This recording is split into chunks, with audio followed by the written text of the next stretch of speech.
गंडापुर के बारे में तो ज्यादा बात नहीं करनी चाहिए क्योंकि वो पहले भी चले जाते हैं और मौके से, और कोई पहली दफा तो नहीं है। और अब तो साबित हुआ है कि वो हिकमत से काम लेते हैं, आखिरी मोमेंट पे तसादुम से बचा लेते हैं खुद को और तसादुम नहीं होने देते, जिसके नतीजे में पार्टी का भी काम नुकसान होता है, उनका भी होता है। अब सवाल करेंगे बुशरा बीबी की हिकमत अमली पे। देखे ना, ये शो तो बुशरा बीबी चला रही थी, सबको 10,000 5,000 का टारगेट उन्होंने दिया, ये सारी प्लानिंग उनकी थी, खान का पैगाम उनके पास था, क्यादत वो कर रही थी, संजानी जाने के लिए वो नहीं तैयार हुई, वो डी चौक जाना चाहती थी, लोगों से हलफ वो ले रही थी कि मैं डी चौक नहीं छोड़ूंगी, आपने भी नहीं जाना। देखे ना, वो लोगों से हलफ ले रही थी कि मैं भी यहाँ से नहीं जाऊंगी, आप भी नहीं जाएंगे। अब हलफ तो बुशरा बीबी ने तोड़ा है ना। सवाल यह है कि बुशरा बीबी की लीडरशिप शुरू हुई इस फाइनल कॉल से, और पेशावर में जब उन्होंने इसके पहली तकरीर की और उसके बाद इसकी क्यादत करनी शुरू की इस लॉन्ग मार्च की। मैं समझता हूं कि बड़ा ही शॉर्टेस्ट कैरियर हुआ बुशरा बीबी का, जो पेशावर से शुरू हुआ और इस्लामाबाद में खत्म हो गया। लेकिन ना, अगर बुशरा बीबी फरार ना होती, गिरफ्तारी दे देती, जख्मी हो जाती, पकड़ी जाती, तो आज हम ये तो ना कह रहे होते बुशरा फरार हो गई, आज लोग ये तो ना कह रहे होते पिंकी फरार हो गई, आज कोई ये तो ना कहता डर के भाग गई। ये बहादुर खातून है, वहां खड़ी हुई और उसने अपनी गिरफ्तारी दे दी या जख्मी हो गई। देखिए, अगर आप बेनजीर भुट्टो या मरियम नवाज बनना चाहते हैं, नुसरत भुट्टो बनना चाहते हैं, कुलसूम नवाज बनना चाहते हैं, तो फिर आप मैदान से भाग तो नहीं सकते। इन खवातीन ने पाकिस्तान की सियासत में बहादुरी की एक दास्तान लिखी है। ना बेनजीर भुट्टो किसी लॉन्ग मार्च में इस तरह भागी हैं जैसे बुशरा बीबी भागी हैं, और ना मरियम नवाज कभी भागी है ऐसे भागी हैं जैसे बुशरा बीबी भाग गई हैं। मेरे ख्याल में बुशरा बीबी का ने अपने आप को एक बहादुर खातून से डरपोक खातून बना दिया 1 मिनट में, जब वो डी चौक से या जिना एवेन्यू से भाग गई चाइना चौक से। वो सर सॉरी वक्त to interrupt, just a second, यहाँ पर एक और चीज़ ऐड करना चाहूँगी कि बुशरा बीबी की बहन की जानिब से ये कहा जा रहा था कि उनको अगवा किया गया है। लेकिन फिर हमने देखा कि ये एक ट्विस्ट, तो उनकी बहन को उन्होंने कहा था कि ये वाला बयानिया बनाना ही, उनकी बहन ने खुद ही हवा में तीर फेंक दिया कि लग गया तो ठीक है, नहीं तो देखी जाएगी। से बयानिए की कोई अहमियत नहीं है। वो रात निकली होंगी, बहन से राब्ता नहीं हुआ होगा, बहन ने शोर मचा दिया, वो मानसहरे में सर्किट हाउस में थी गंडापुर के साथ। तो मेरा मतलब है, उसमें अगवा किसने करना था? कोई उन्हें अगवा करके मानसहरा के सर्किट हाउस थोड़ी ले जाता।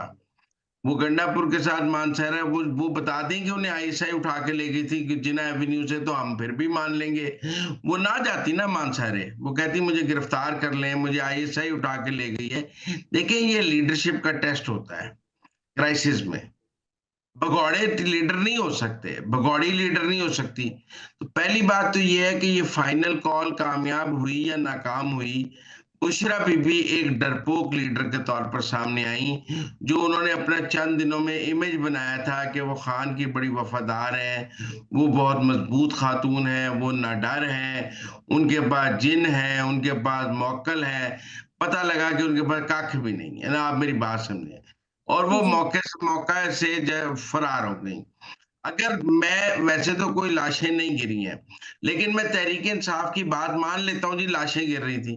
भाई, गिरती लाशों में लाशें छोड़ के क्यों भाग गई वो? और गंडापुर लाशों के ऊपर खड़े रहते, लाशें लेकर डी चौक बैठ जाते, क्यों भाग गए? देखिए, भागने लीडर का काम नहीं है भागना। जो लोग जख्मी हो रहे थे, लोग मर रहे थे, आप वहां खड़े रहते, उनकी मैयतें, लोग मैयतें लेकर बैठ जाते हैं ना। आप मैयतें लेकर बैठ जाते कि नहीं, हम यहाँ से नहीं हिलेंगे, जो मर्जी हो जाए। आपको गिरफ्तार करते, आप गिरफ्तार हो जाते, आप अदालत में पेश करते, आप कहते हैं हम मौके से फरार नहीं हुए, पर आप भागकर वापस केपी चले गए, मानसहरा चले गए। तो ये सियासी तौर पर पीटीआई की क्यादत ने एक ब्लंडर किया है। आप पीटीआई के हामियों के ट्विटर स्पेसेस सुन लें, सोशल मीडिया, वो अपनी ही लीडरशिप को गालियां दे रहे हैं।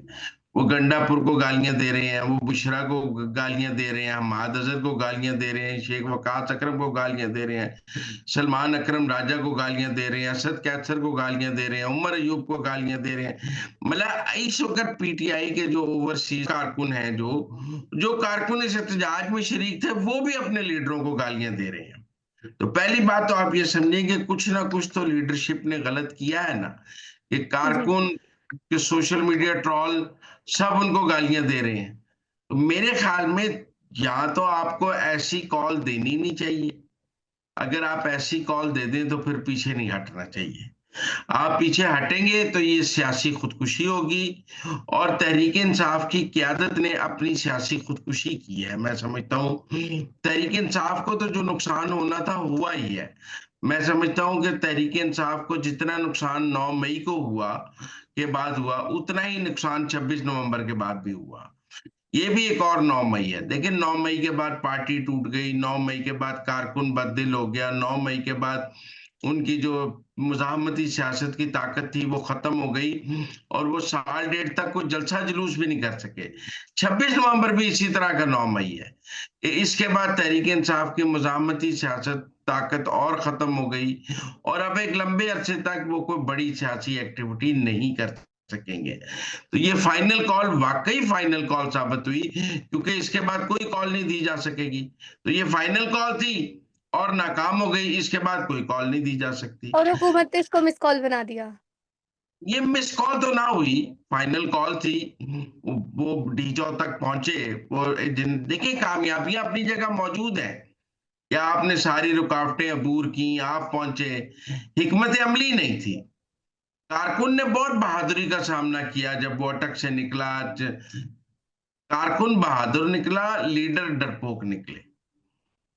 तहरीक इंसाफ के कारकुन ने बहुत बहादुरी दिखाई है, और तहरीक इंसाफ के लीडरों ने बुजदिली दिखाई है। मैं समझता हूं अब सूरत हाल ये है कि लीडर का काम है कारकुन को सेव करना, उसको उसकी हिफाजत करना। कारकुन को लावारिस छोड़ना उनका काम नहीं है। बाकी जहां तक हुकूमत की बात है, हुकूमत को फतह हुई है। देखिए ना, हम एक दिन पहले तक तो सारे मोहसिन नकवी को बुरा भला कह रहे थे कि इससे रुकते नहीं हैं, अटक से आगे आ गए हैं। लेकिन आखिरी दिन मोहसिन नकवी जीत गया, जब उसने 1 घंटे में सारा खाली करा लिया। जब गंडापुर और बुशरा बीबी भाग गए तो मोहसिन नकवी जीत गया, और ये लोग हार गए, हुकूमत जीत गई।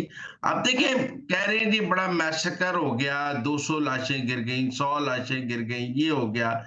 दिखाने को तो एक लाश भी नहीं है पीटीआई के पास आज। वरना अगर लोग मरे हैं तो आज पीटीआई की सारी लीडरशिप उन लोगों के घरों में, वो केपी से ही आए हुए लोग थे ना, तो उनके घरों में पहुंच जाते मीडिया को लेकर के, ये इनके बुरसा मरे हैं, किसी का भाई मरा है, किसी का बाप मरा है। जब उनके पास दिखाने को कुछ नहीं है, तो फिर लाशों का झूठा प्रोपेगेंडा अब नहीं चल सकता। वो अब झूठे प्रोपेगेंडे की जो ताकत थी वो खत्म हो गई है। लोग पूछते हैं कौन मरा है जी, नाम बताएं, एड्रेस बताएं, उनका पता बताएं, उसके उसके घर जाएंगे, पता करेंगे।